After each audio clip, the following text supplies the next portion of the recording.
Dalam itu ada dua, ada pengalaman empirikal atau pengalaman langsung yang kita temui sehari-hari itu bisa kita coba-coba tulis, kita narasikan dan seterusnya.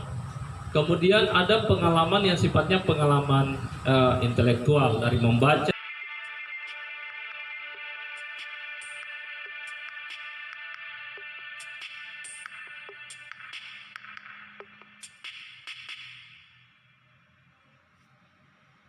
Warahmatullahi wabarakatuh. Alhamdulillahirrahmanirrahim, karena pada hari ini kita masih diberikan untuk kesempatan untuk kembali berbincang dan bersua di tempat ini seperti pekan lalu dengan serial yang baru yaitu esai. Pertama-tama puji syukur kita panjatkan kehadirat Allah Subhanahu wa taala karena di mana pada hari ini kita masih diberikan nikmat kesehatan dan kesempatan untuk bersama-sama berkumpul di tempat ini untuk menggali ilmu pengetahuan yang selama ini kita cari-cari. Kemudian salawat dan salam atas junjungan kita Nabi Muhammad SAW, sang revolusioner sejati bagi kita semua. Kemudian saya berterima kasih kepada para pemateri yang menyempatkan hadir pada hari ini untuk bersama-sama memberikan ilmu pengetahuan kepada kita.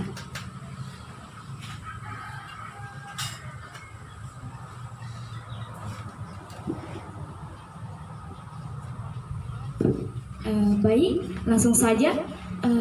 Materi hari ini bertemakan esai, yang dimana esai itu sebuah bentuk tulisan yang sederhana, namun mempunyai atau harus kita tulis dengan pemikiran yang sangat luar biasa, yaitu dengan ilmiah, yang dimana tidak semua orang mampu menuliskan esai dengan baik. Nah, beberapa ajang perlombaan diadakan, ribuan, ratusan, bahkan ribuan orang mengikuti, namun hanya beberapa yang berhasil untuk lolos atau menampilkan karya tulisnya. Nah, permasalahan itu ada pada bagaimana sih menentukan tema dalam menulis esai, kemudian bagaimana menentukan tata bahasa atau menyusun esai itu sendiri dengan baik. Nah, untuk mengetahui hal itu ada baiknya kita serahkan kepada pemantik yang luar biasa. Yang pertama yaitu Kakanda Asran Salam dan kepada Kakanda Muhammad Nur Saleh. Nah, keduanya ini adalah seorang penulis yang sangat luar biasa. Salah satu buku dari Kakanda Asran Salam sendiri yaitu berjudul Alih Syariat dari Revolusi Diri ke Revolusi Sosial. Nah, ini sangat luar biasa sekali tulisannya. Kemudian Kakanda Muhammad Nur Saleh sendiri telah melahirkan buku atau menuliskan buku yang berjudul Jalan Tuhan dan Celana Kolor atau Keluarga, Persahabatan dan Kesetiaan. Sangat luar biasa sekali. Nah, untuk menjawab pertanyaan tadi, kita persilahkan kepada pemateri, kepada Kakanda Asranul Salam, mungkin bisa menyampaikan. Kita persilahkan.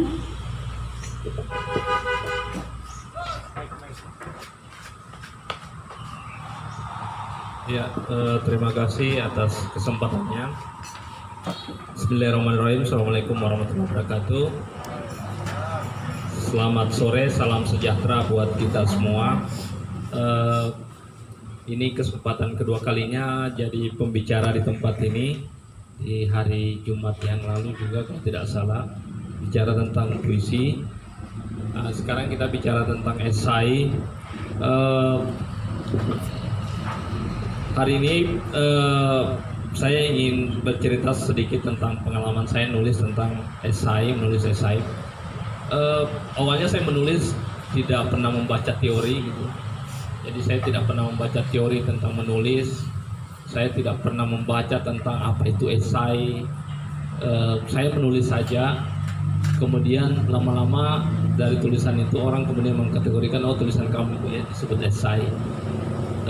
Ternyata memang menulis dengan tidak terpengaruh pada teori-teori tertentu, ternyata itu ada bagusnya, ada manfaatnya, karena kita kemudian tidak terpenjara dengan teori-teori itu, kita tidak akan terbebani dengan teori-teori itu. Karena banyak juga pengalaman teman-teman pada akhirnya ketika dia belajar teori dulu baru menulis, akhirnya dia tidak bisa menulis lagi karena dia harus mengikuti teori-teori yang ada. Sehingga saya kadang-kala berkata bahwa untuk menulis, salah satu teori yang paling baik dari menulis adalah menulis. Tidak ada teori yang lain dari menulis selain menulis. Karena saya kadang-kala membayangkan atau menganalogikan bahwa menulis itu seperti melatih otot gitu ya. Semakin keseringan otot kita dilatih, dia semakin akan kuat. Begitu juga kira-kira menulis. Semakin sering kita menulis, maka bentuk akan lahir juga dalam tulisan kita. Kita akan punya ciri khas sendiri. Esai, kalau kita searching di Google, kata esai itu tidak punya definisi yang paten atau tidak punya definisi yang jelas tentang apa itu esai. Coba kalau kita browsing di Google apa itu esai, banyak sekali pengertian yang muncul. Tetapi esai sendiri secara akar katanya itu bisa dimaknai atau diartikan sebagai percobaan. Jadi esai itu adalah percobaan, coba-coba kira-kira. Nah, jadi menulis esai adalah menulis coba-coba menulis kira-kira. Jadi apa yang dicoba-coba ditulis yaitu sesuatu yang kita alami. Nah, apa yang dialami bagi saya dia dari merenung dan seterusnya, itu yang kita tuliskan. Paling menarik memang atau paling enak memang ditulis sesuatu yang dialami. Agak berat menulis sesuatu yang tidak dialami. Maka syarat pertama untuk menulis sesuatu adalah mengalami dulu. Nah, mengalami itu tentunya banyak. Ada pengalaman yang tadi saya sebutkan, pengalaman empirikal dan pengalaman. Nah, hal itulah yang dicoba-coba ditulis dalam bentuk narasi. Kemudian menulis esai tentunya kita menulis fakta, menulis sesuatu yang terjadi. Bukan imajinasi full seperti cerpen atau apa, tetapi dia juga bukan esai juga bukan opini yang bahasanya rigid dan seterusnya. Esai itu kata-katanya harus mengandung puitika,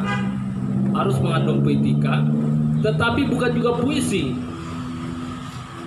Tetapi esai yang konon katanya baik adalah esai yang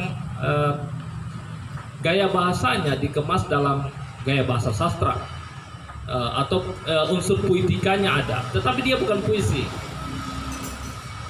Sehingga kalau kita mau menerjemahkan apa itu esai itu ya tulisan tentang bukan puisi, bukan cerpen, bukan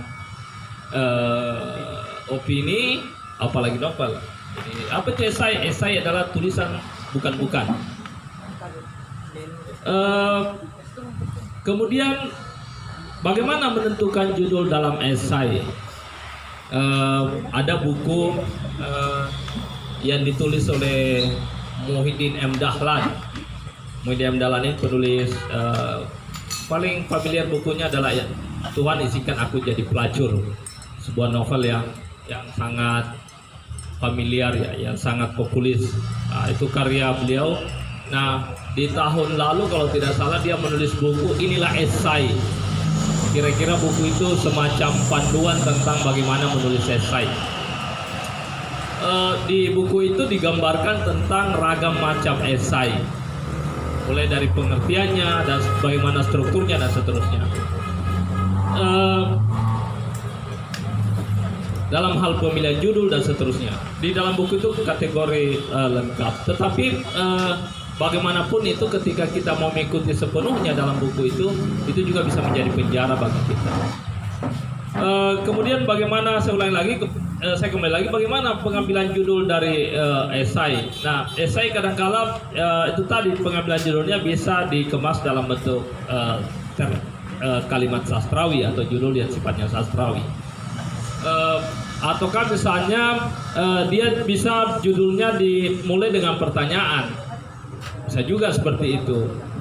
Ataukah misalnya judulnya bisa dihadirkan dalam bentuk penegasan. Banyak sekali, tergantung dari tulisan kita mau memotret apa. Nah, pada intinya adalah standar esai itu tidak ada bagi saya ya. Standar esai itu tidak ada bahwa ini esai yang paling baik, ini esai yang paling benar dan seterusnya. Tapi esai itu ketika itu tadi dia sebenarnya bukan puisi, bukan ini, tetapi narasinya harus memiliki unsur puitika. Sehingga ketika hari ini kita ingin mendefinisikan secara paten tentang apa itu esai, saya pikir itu agak sulit. Itu pengantar dari saya untuk sementara ini, dan ini